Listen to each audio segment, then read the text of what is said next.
Have you ever felt caught in this digital whirlwind where the pace of work just feels relentless and, your skills seem to have an expiration date? It's a common feeling. For so long, our world of work, our economy, it felt kind of stuck in two dimensions, didn't it? Time and physical space. Exactly. But what if there's this whole new dimension opening up?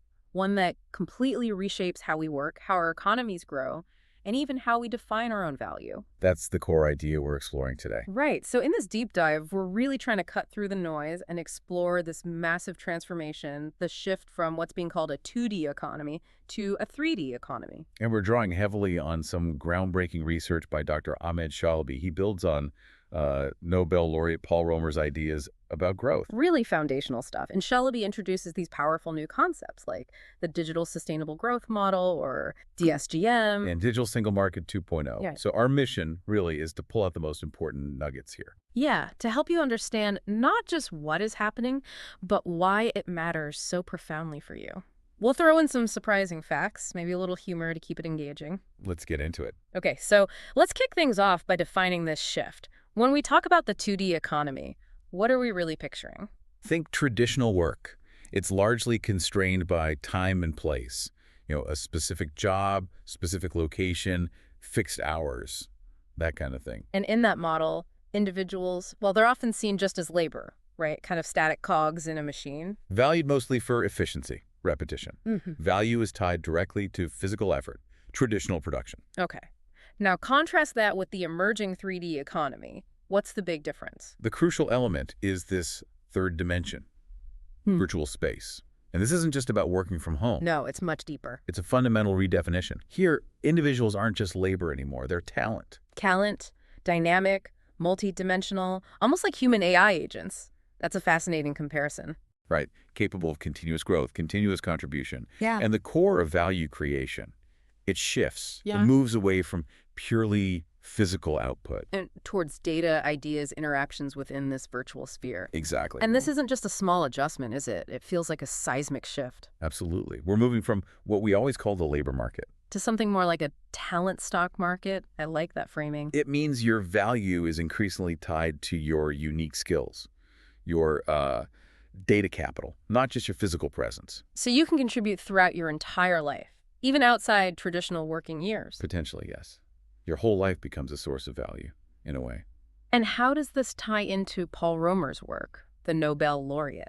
Well, Romer really hammered home the idea that knowledge, human capital, innovation, these are the real engines of sustainable long-term economic growth, endogenous growth theory, Right, so the 3D economy takes that. and embeds it directly. Knowledge isn't just helping the economy. In this virtual space, knowledge is the economy. It's a massive leap. Now, you'd think with all this innovation and growth talk, we'd be, living in some kind of economic paradise.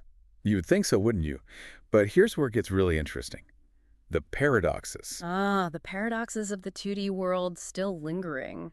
Like innovation seems to be flourishing in companies, startups. Right. But ordinary citizens, often struggling with limited purchasing power, job cuts from automation. It feels like a huge disconnect. It absolutely is. And one of the sources points out something really counterintuitive about advertising. Oh yeah, what's that?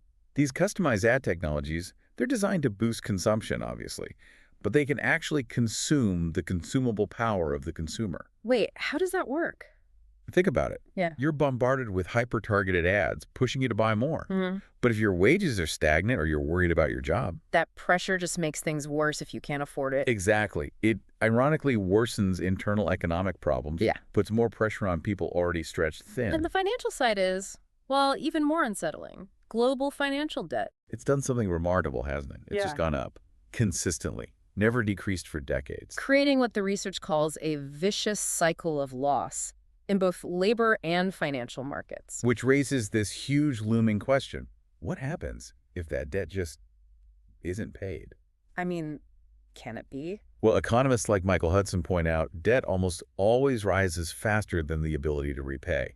It's basic math, really. Economic growth struggles to keep pace with compound interest on massive debts. So this cycle just continues, escalates. It seems like it, until there's a truly new way to link business growth directly with individual income growth, so value actually circulates. Okay, let's move to the next paradox. Dr. Shelaby calls it the digitalization and talent paradox. Right. On one hand, digitalization has blown open career options. Hmm. Mobility, collaboration, it's incredible. But on the other hand, constant dizzying change. Exactly. You see people with these discontinuous work biographies, multiple employers, gaps, job searching. It's that shift where career security, your own ability to move, to adapt, replaces the old idea of job security. Precisely.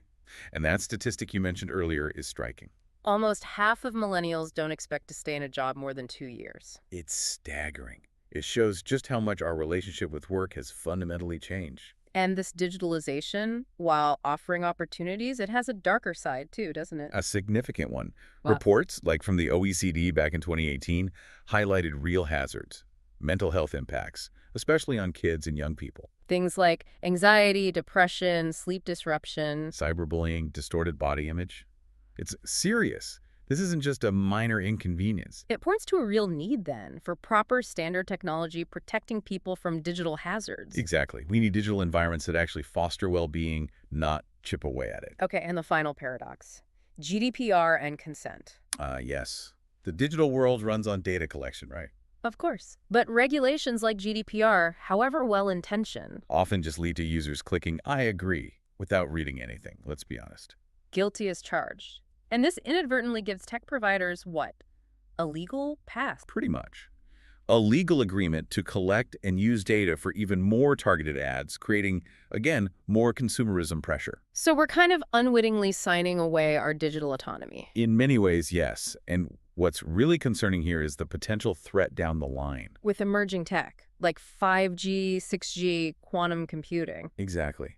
These advertising models, fueled by ever more powerful tech, could become what's described as the digital cancer of the economy. Wow. Digital cancer, that's a strong term. It implies a system where the tools for growth actually consume the consumer's ability to participate, a self-defeating loop. Which could eventually force governments to step in radically. It seems possible. Which brings us to the critical question. How do we create win-win situations for businesses and consumers without just making the problem worse? So that brings us to the proposed solutions. Balanced growth theory, or endogenous growth theory 3.0, as Dr. Shelaby calls it, Right. This theory suggests creating entirely new kinds of digital economy transactions. where everyone contributes to innovation. Citizens, healthcare, education, businesses. Exactly. Imagine individuals not just consuming, but actively selling their ideas, their market reactions, even their own attention space. Selling their advertising space. My personal ad space. That's radical. It is. But the idea is this approach can help governments and individuals reduce that long-term debt. How does the ACK model fit in here? Usually A is technology, K is capital. Right, but Shalaby reinterprets K not just as traditional capital, but as citizens, investing directly in people, their skills, their innovation. Becomes the linear driver of national income growth. Why? So human potential as the core economic engine. Precisely. It's a powerful reframing. And this leads directly to the big vision, Digital Single Market 2.0, DSM 2.0. Picture it like a virtual EU, open globally, but treating participants wherever they are with the same rights and responsibilities as if they were physically in the EU. Which offers a really neat solution for things like talent shortages or complex immigration issues. By allowing talent to flow digitally across borders. And the potential economic impact, you mentioned some numbers. They're staggering. An estimated additional 183 to 269 billion euros annually just for manufactured goods. And services. Another 338 billion euros. Added up, and it's roughly a 12% potential rise in EU GDP. That's huge. So DSM 2.0 would mean, what? More flexible work, new kinds of jobs? All of that. Wider variety of employment, new work forms, flexible career paths, more blending of work and private life. Fading innovation boundaries between companies and society. Yes, new revenue streams for citizens, for governments, and crucially, a mechanism to actually start paying back that national debt. Though there's a catch, a bottleneck, you said. A critical one. And it's not the technology itself. Things like e-commerce regulation, GDPR, they're mostly ready for this digital layer. So what's the real barrier? It's twofold. The lack of a standardized innovation process and fragmented talent markets. Fragmented because of inconsistent career guidance across different places. Exactly. And both of those, the innovation process and career guidance need to be standardized before digitalization can really unlock DSM 2.0. Okay, so that makes career guidance digitalization incredibly important right now. Let's dive into that. Why is it so crucial at this moment? Well, with this unpredictable economy, this dynamic labor market, governments simply have to prepare their workforces. Old approaches aren't enough. Career guidance needs to be more innovative, supporting adaptability using social media. Right, adjusting for digital natives who process information differently using big data and AI for tailored information. It's a whole new ballgame. And the research evaluated existing solutions using a framework. What were the dimensions? Three key dimensions for classification. First, identity. Is it an infrastructure, like a foundational database? Or an application, something an end user actually uses directly. Correct. Second, provider. Is it public, run by the government, or private, from a company or startup? And third, coverage, just national or international. Exactly. And beyond classification, they evaluated based on pillars. User benefits info, assessment counseling, credibility. Digital development usability, gamification, social design, the back-end tech. And maintenance. How easy and costly is it to keep running? Precisely. So let's look at some examples. What lessons can we learn? LMI for all in the UK. Right, a national public infrastructure, amazing data integration pulling from lots of sources. It's freely available. But the lesson? An amazing database isn't enough. The challenge is getting private companies to use it and ensuring the quality of apps built on it. It's a great foundation, but you need walls and a roof. Okay. Then the EU level ones. ESCO and Skills Panorama. International public infrastructures. ESCO is like a common language, a standard classification for jobs and skills across Europe. A Rosetta Stone for skills, you called it. Yeah. And Skills Panorama gives policymakers broad labor market trends. Both are valuable. But limited direct value for an individual needing guidance. Exactly. They serve the system more than the person directly. What about private applications? So Kanu in the US, Monkey Tie in France, Fuzu in Kenya? So Kana has this extensive psychometric assessment. Sounds great. It lacks guidance on how to achieve the careers it suggests. Here's a match, but good luck getting there. And Monkey Tie. Focuses on affinity matching, shared values. Good for culture fit. Fuzu offers profiling and training. But the online guidance part is underdeveloped. Right. The common theme with many private apps. Strong on one piece, like assessment or matching, but weaker on comprehensive guidance or social features. They give you a map, maybe, but no GPS, no community. Academy Cube. Germany U, focused on STEM. An international private infrastructure application. Offers certified courses, which is good. A cast. Limited to one industry STEM. And users apparently find the design confusing, poor self-assessment tools. Good niche idea, doesn't scale well. And Plotter in the UK, built on LMI for all. Yes, a national private application. Uses a gamified assessments, makes it fun. That's the big weakness. Strikingly, no social features. In today's world, especially for younger users, that's a huge miss. Like a party where you can't talk to anyone. So this points to a larger problem. Fragmentation. Latvia, Norway, Estonia, many countries have platforms that are siloed. Exactly.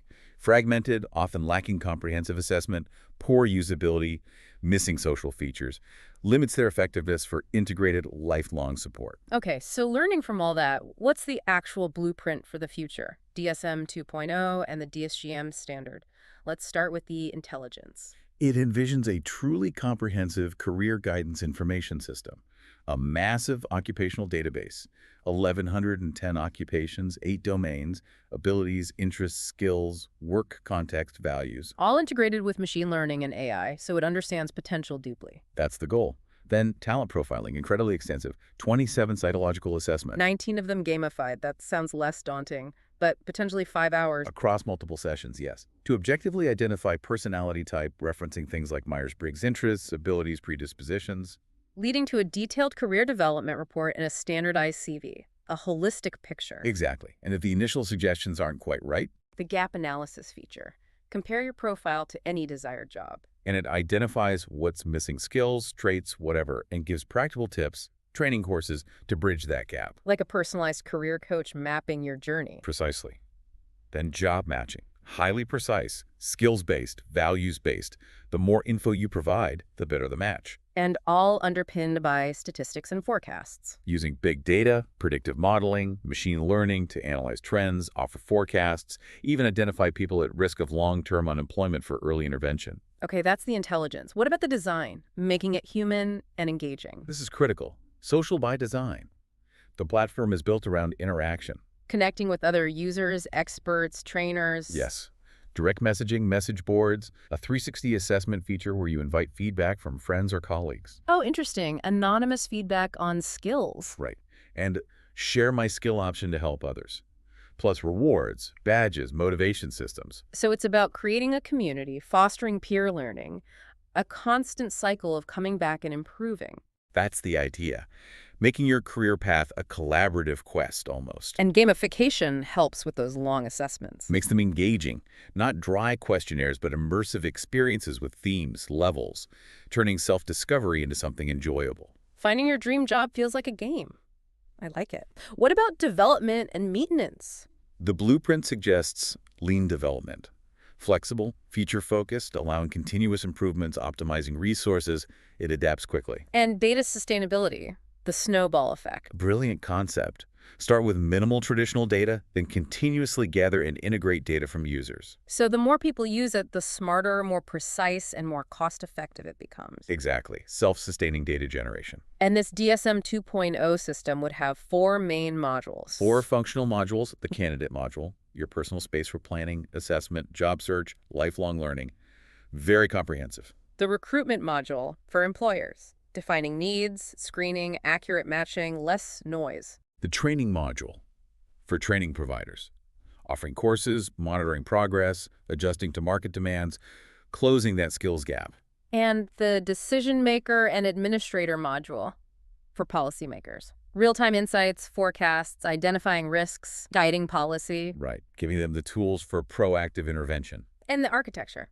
Cloud-based, you said. Yes, a global core part for public non-sensitive data, then separate governmental microservice applications for sensitive citizen data. Accessible only by officials, so balancing accessibility and security. That's the crucial balance, yes. Now, this whole vision extends beyond just jobs into something bigger, the digital welfare model. It does. It asks the fundamental question. Hmm. How do we reform the welfare state for this dual world, physical and digital? Updating the idea of state territory to include digital territory, creating synergy. That's the proposal, and at its core is innovation. Seen as the default output of education and skill development, building on Romer. And even Carl Jung's psychology. That's an interesting link. Yeah, suggesting that fostering psychological well-being, personal development, actually unlocks innovation capacity, makes it an economic driver. And the truly radical idea, data piece. Where your participation in innovation, your ideas, your data capital becomes a source of income. Flipping the script entirely. Yeah. This model also aims for a 100% circular economy and offers a novel solution for digital tax, rethinking transactions. But every economy has hazards. The digital economy's risks, they sound profound, affecting cognitive abilities, psychological, social behavior. It's expensive, targeting the very development of those skills. It's deeper than just screen time. Which makes healthy digitalization absolutely crucial. It's about consciously regulating digitalization. To maintain well-being, yes, but also our fundamental capability to be able to innovate, our cognitive well-being. ICT architecture has to prioritize this, from birth to death, digital and urban life. That's the vision, building tech for humans, not just profit. And in healthcare, AI agents for doctors and citizens, avoiding over-digitalization. Optimizing efficiency, but strategically avoiding the point where tech becomes a burden. And potentially turning healthcare data securely, of course, into an engine for research and innovation. Leveraging that comprehensive data as a national asset, yes. Under strict security, obviously. So connecting this all together, it's about building a more equitable, resilient, sustainable global economy. One that truly benefits everyone, prioritizing human flourishing in both physical and digital spaces. So what does this all mean for you listening right now? We've taken this deep dive into how the old 2D labor market is rapidly morphing into this dynamic 3D talent stock market driven by AI, by new economic models like the DSGM. We've unpacked the paradoxes this shift creates, looked hard at the limits of current digital solutions, and revealed this powerful blueprint for a future where career guidance is personalized, social, deeply data-driven. The implications are just profound, going way beyond just jobs. It touches education, innovation, how we define well-being in this dual world. And this isn't science fiction. It's unfolding now. The lessons, even from specific places like Denmark mentioned in the research, they're universal. So consider this. In a world where your talent, your data capital, are becoming your most valuable currency, How might you personally engage with these new paradigms? To continuously redefine your career, contribute to innovation, ensure your own healthy digitalization. The time to think about this, to act, isn't tomorrow, it's now. The choice seems clear. We can either actively lead this transition or risk being left behind by it.